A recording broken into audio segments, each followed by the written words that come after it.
జనగామ జిల్లాలో 54 మంది హెడ్ మాస్టర్లకు జిల్లా విద్యాశాఖ అధికారులు షోకాజ్ నోటీసులు జారీ చేశారు. జిల్లా వ్యాప్తంగా వివిధ పాఠశాలల్లో విద్యార్థుల హాజరు శాతం 25% కంటే తక్కువగా ఉండడంతో 47 మంది హెడ్ మాస్టర్లకు నోటీసులు ఇచ్చారు.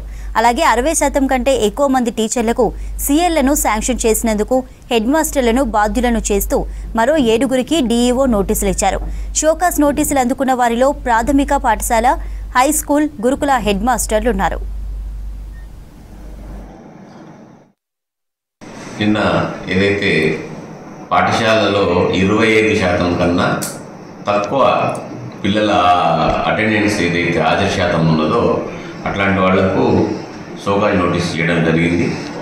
కేవలం ఏంటంటే విద్యార్థుల అటెండెన్స్ పర్సంటేజ్ కూడా చాలా తక్కువ ఉంటున్న స్కూళ్ళకి ఎవరికైతే ఉన్నాయో వాళ్ళకు షోకాజ్ నోటీస్ ఇచ్చాం. దాంట్లో రెగ్యులర్గా పిల్లవాడు బడికి రాకపోవడం వల్ల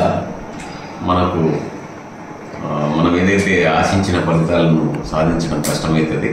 అదేవిధంగా గౌరవ కలెక్టర్ గారు ఆల్రెడీ 2 ఫిజికల్ మీటింగ్ పెట్టడం జరిగింది నోడల్ ఆఫీసర్లు, అదేవిధంగా కాంప్లెక్స్ హెడ్ మాస్టర్లతో. హాజరు శాతం పెంచాలా, అదేవిధంగా పిల్లలకు రెగ్యులర్గా స్కూల్కు రావడం ప్రయత్నం చేసే విధంగా చేయడం ఇంపార్టెంట్ అని ఆల్రెడీ వాళ్ళకి ఆదేశాలు ఇవ్వడం జరిగింది. అందులో భాగంగా గత 4-5 డేస్ నుంచి అటెండెన్స్ ఏదైతే ఉందో రెగ్యులర్గా మానిటరింగ్ చేయడం జరుగుతుంది. ఆ మానిటరింగ్ చేసే క్రమంలో పర్సంటేజ్ ఇంప్రూవ్ కాకపోవడం అనేది రోజు 25% కన్నా తక్కువ పర్సంటేజ్ ఉన్న స్కూల్స్కి ఏవైతే ఉన్నాయో వాళ్ళకు షోకాజ్ నోటీస్ చేయడం జరిగింది.